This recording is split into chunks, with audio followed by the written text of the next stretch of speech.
दोस्तों, मेरी सुहागरात के पहली ही रात की बात है। रात के 9 बजे मेरे पति जी दवा लाने बाजार गए थे। उसके बाद मेरे ससुर जी रात को मेरे कमरे में आ गए थे। जैसे ही मेरे पति बाजार से आए, वो भाग चुके थे मेरे कमरे से। जब ससुर जी मेरे कमरे में आए थे तो क्या हुआ था, आइए पूरी कहानी विस्तार से बताती हूँ। शादी का दिन हर लड़की के लिए सपनों जैसा होता है, लेकिन मेरे लिए यह रात एक ऐसी पहेली बन गई जिसका जवाब आज भी मेरे दिल में दफन है। चारों तरफ शहनाइयों की गूंज अब शांत हो चुकी थी। नया घर, नए लोग और एक अजीब सी घबराहट के बीच मैं लाल जोड़े में सजी उस कमरे में बैठी थी जो आज से मेरा होने वाला था। मेरे पति विनीत कमरे में आए और मुस्कुराते हुए बोले, आरती, तुम बहुत थक गई होगी, तुम बैठो, मैं नीचे से तुम्हारे लिए दूध और कुछ सामान लेकर आता हूँ। विनीत के जाने के बाद मैंने कमरे की भारी लाइटें बंद कर दी, क्योंकि मेरी आंखों में थकान की वजह से जलन हो रही थी। कमरे में सिर्फ खिड़की से आ रही हल्की सी चांदनी और एक कोने में जल रहे छोटे से दिए का धुंधला उजाला था। कमरे का माहौल शांत था और मैं घूंघट के पीछे अपनी ही दुनिया में खोई हुई थी। इस बड़े से पुराने पुश्तैनी मकान के उस कमरे में दो दरवाजे थे। एक मुख्य रास्ता जो आंगन की तरफ खुलता था, और दूसरा एक छोटा दरवाजा जो पीछे के गलियारे की तरफ जाता था, जिसे अमूमन बंद रखा जाता था। कुछ ही मिनट बीते थे कि पैरों की आहट सुनाई दी। मुझे लगा विनीत वापस आ गए।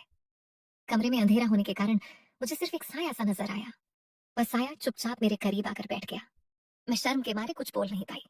तभी एक भारी और धीमी आवाज गूंजी, मेरी जान, बहुत थक गई होगी, लाओ, पैरों में थोड़ा तेल लगाकर मालिश कर दूं, सारा दर्द मिट जाएगा। आवाज थोड़ी बदली हुई और भारी जरूर लगी, लेकिन मैंने सोचा कि शायद शादी की थकान या विनीत के गले में खराश की वजह से ऐसा लग रहा होगा। नई नवेली दुल्हन होने के नाते मैंने कोई सवाल नहीं किया। उन्होंने पास ही रखा तेल उठाया और धीरे धीरे मेरे पैरों की मालिश करने लगे। उस स्पर्श में एक अजीब सा ठहराव था। थकान के बीच वह मालिश मुझे बहुत राहत दे रही थी, इसीलिए मैं चुपचाप आंखें बंद किए सब महसूस करती रही। धीरे धीरे बात आगे बढ़ी। मालिश करते करते उनके हाथ मेरे पैरों से ऊपर उठकर मेरी कमर तक आ गए। उन्होंने हौसले से मेरी कमर को सहलाना शुरू किया। दिल की धड़कन तेज थी, लेकिन मैंने इसे अपने पति का प्यार समझा। इसके बाद उन्होंने बहुत कोमलता से मेरे चेहरे से घूंघट हटाया, मेरे गालों को छुआ और बंधे हुए बालों के जूड़े को धीरे से खोल दिया। मेरे लंबे बाल उनकी उंगलियों के बीच बिखर गए। मुझे वह सब बहुत अच्छा लग रहा था। एक अजीब सा सुकून था कि मेरे जीवन साथी मेरा इतना ख्याल रख रहे हैं। लेकिन यह सुकून कुछ ही पलों का मेहमान था। अचानक मुख्य दरवाजे पर खटखटाहट हुई।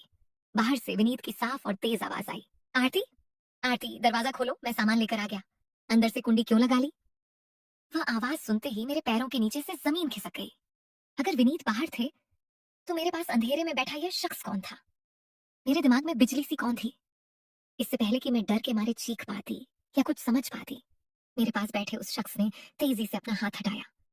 वह हड़बड़ाहट में उठा और बिना एक शब्द बोले कमरे के दूसरे गुप्त दरवाजे की कुंडी खोलकर पलक झपकते ही पीछे के अंधेरे गलियारे में गायब हो गया। सब कुछ इतनी तेजी से हुआ कि मुझे संभलने का मौका ही नहीं मिला। मैंने कांपते हाथों से मुख्य दरवाजे की तरफ कदम बढ़ाए और कुंडी खोल दी।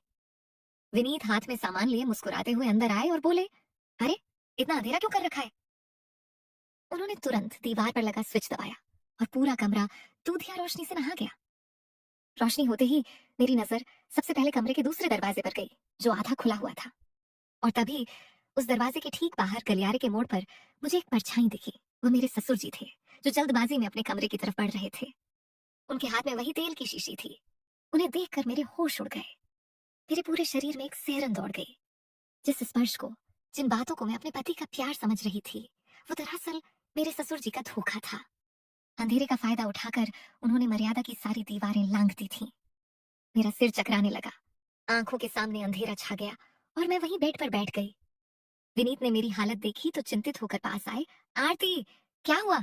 तुम इतनी डरी हुई क्यों हो? पसीना क्यों आ रहा है? मेरे अंदर एक बवंडर चल रहा था।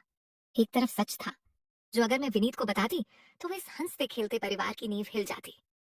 शादी के पहले ही दिन बाप बेटे का रिश्ता हमेशा के लिए खत्म हो जाता और पूरे समाज में बदनामी होती। दूसरी तरफ एक घिनौनी सच्चाई थी, जिसे छुपाना मेरे स्वाभिमान के खिलाफ था। मैंने विनीत की आंखों में देखा, जिनमें मेरे लिए सच्चा प्यार और फिक्र थी। मैंने एक गहरा सांस लिया, अपने आंसू रोके और जबरदस्ती मुस्कुराते हुए कहा, कुछ नहीं विनीता, बस अंधेरे कमरे में अचानक एक बिल्ली आ गई थी, जिससे मैं डर गई, और कुछ नहीं। विनीत हंस पड़े। अरे पगले, बिल्ली से इतना डर गई? चलो अब आराम करो। वह रात गुजर गई, लेकिन उसने मुझे अंदर से बदल दिया। मैंने विनीत को कुछ नहीं बताया, क्योंकि मैं उस घर को टूटने से बचाना चाहती थी। लेकिन उस दिन के बाद से मैंने अपनी सुरक्षा की कमान खुद संभाली। अगले ही दिन मैंने सबसे पहले उस दूसरे दरवाजे पर अंदर से एक मजबूत ताला लगवा दिया। अब जब भी ससुर जी मेरे सामने आते हैं, उनकी नजरें मुझसे मिल नहीं पाती। उन्हें इस बात का एहसास हो चुका है कि मुझे सच पता चल चुका है, और मेरी खामोशी उनकी कमजोरी नहीं, बल्कि इस घर की इज्जत बचाने का मेरा फैसला है। वह अंधेरा तो चला गया, लेकिन उसने मुझे एक पल में नादान लड़की से एक सतर्क और समझदार औरत बना दिया। दोस्तों, ये कहानी कैसी लगी मेरी कमेंट में जरूर बताइएगा। धन्यवाद।